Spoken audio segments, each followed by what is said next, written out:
sak keluarga sakutra. Bismillahirrahmanirrahim. Assalamualaikum warahmatullahi wabarakatuh. Alhamdulillahirabbil alamin. Wa bin astain ala ummi dunya wa din wa sholatu wa salamu ala asrofi wa ibal mursalim wa ala alihi wa sahbihi ajma'in amma ba'du. La haula wa la quwata illa billah. Saderengipun kula matur suwun sanget wonten wonten ing dalu menika sampun katimbalan wonten ing Leladan Mojosari wonten ing dalu menika. Dumateng panjenenganipun Kakang Mas kawula Raka Mas Tio ingkang kawula hormati, lan ugi dumateng panjenenganipun Bapak Kepala Desa Mojosari Bapak Agus ingkang kawula hormati, dumateng para bapak dalasan para ibu ingkang kawula hormati, dumateng panjenenganipun para sesepuh dalasan para aji sepuh ingkang kawula hormati ugi sumrambahing dumateng panjenenganipun Romo Yai lan ugi panjenenganipun Bu Yai ingkang kawula hormati. Kepareng ing wasana dalu punika kawula ngaturaken wilujeng dalu dumateng para bapak dalasan para ibu ingkang dalu punika sami rawuh wonten dalem mriki kinanti ginanjar rahayu boten wonten alangan satunggal punapa ingkang angka sepindah. Sumangga kula dherekaken tansah ngaturaken puja puji syukur wonten ngarsanipun Allah Subhanahu wa taala ingkang dalu punika sampun ngalimpahaken rahmat kanikmatan dumateng kula panjenengan sedaya sahingga saged pepanggihan wonten ing dalu punika kanthi slamet wilujeng rahayu boten wonten alangan satunggal punapa pendhepena kalih ing sambi kala. Shalawat ugi salam tansah kita tujuaken dumateng junjungan kita Nabi Agung Nabi Muhammad sallallahu alaihi wasallam ingkang dalu punika kula dalasan panjenengan sedaya para rawuh tansah mawantu-wantu syafaatipun ngantos ing yaumul kiamah samangke pramila wonten ing kawedhangan dalu kang endah kang edipeni wonten dalu niki kula matur suwun sanget khususipun dumateng keluarganipun Bapak Tio ingkang sampun animbali kawula sak kanca rombongan campur sari seneng guyon kang mijil saking Leladan Desa Banaran Kecamatan Kauman Tulungagung saged sowan wonten Desa Mojosari wonten ing dalu punika mugya samangke pagelaran tansah pinanggih rahayu boten wonten alangan satunggal punapa. Sumangga tansah kita ciptakaken menggahipun keamanan ketertiban kanthi raos ayem tentrem guyub kalian rukun wonten ing dalu punika. Para bapak dalasan para ibu sepindah malih wonten ing dalu punika panjenenganipun Bapak Tio kalian Ibu Kun Maryatin nyuwun idi pangestu panjenengan bilih wonten ing dalu punika kang sampun ngramakaken kang putranipun ingkang keparingan asma Bagus Riko Ferry Setiawan putra saking panjenenganipun Bapak Tio dalasan Ibu Maryatin kang mijil saking Desa Mojosari Kecamatan Kauman pikantuk dening Nimas Ayu Tri Desi Wulandari putri saking panjenenganipun Bapak Sulam dalasan Ibu Yatin kang mijil saking Leladan Krendeng Gundang Tulungagung. Mugya samangke pinanganten sakloron tansah ndadosaken keluarga ingkang sakinah mawaddah warahmah enggal-enggal pikantuk momongan kang soleh solehah.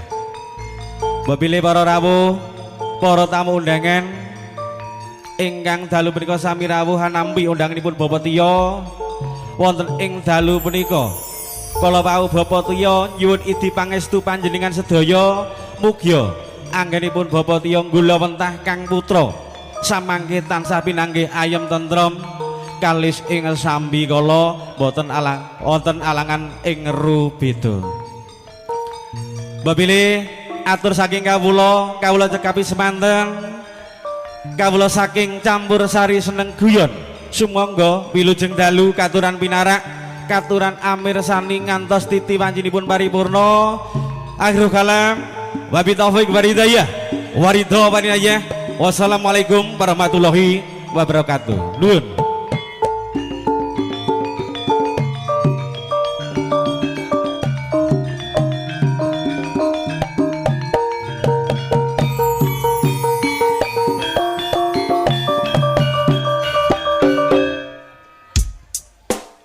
Niki menika kala wau mangkapun atur pambuka ing pagelaran ing dalu menika. Bapile saged kawiwitan dumateng biduan biduwati kasuwun minggah wonten ing sasana bahagian campur sari seneng guyon wonten ing dalu menika. Wonten Nduk Susi, Nduk Aini, Dik Titis lan ugi Mbak Ani monggo sebenarnya.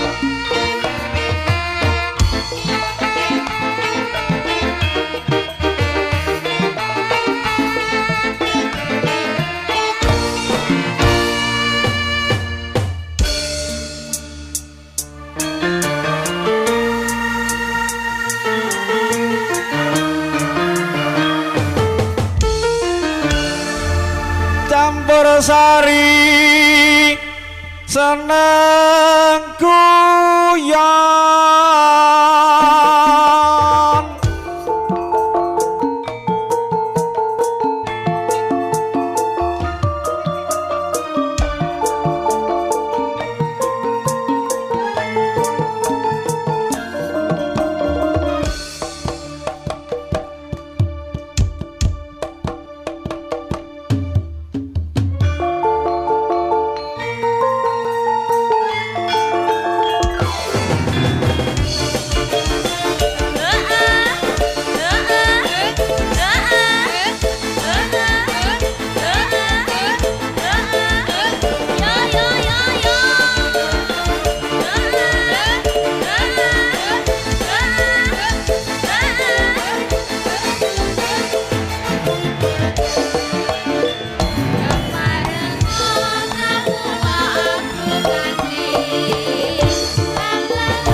aja nganti kliru mong Gusti Allah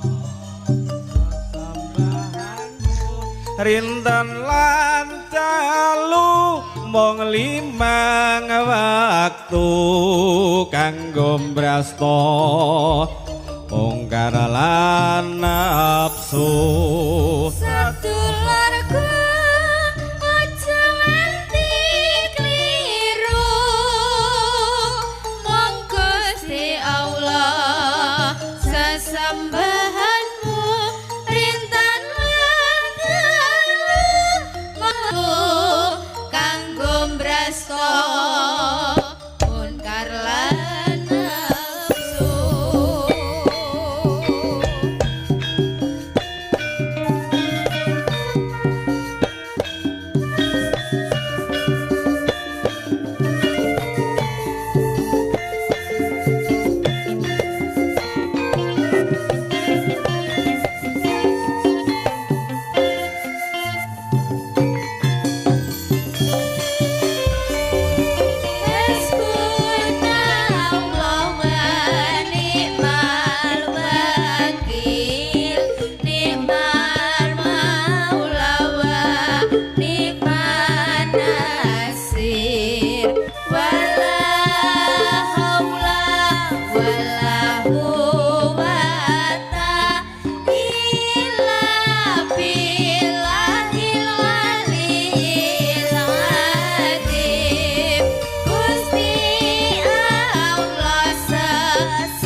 sedulurku aja nganti kliru mung Gusti Allah sesembahanmu rinten lan dalu mung limang waktu kanggo mbrasta mungkar lan nafsu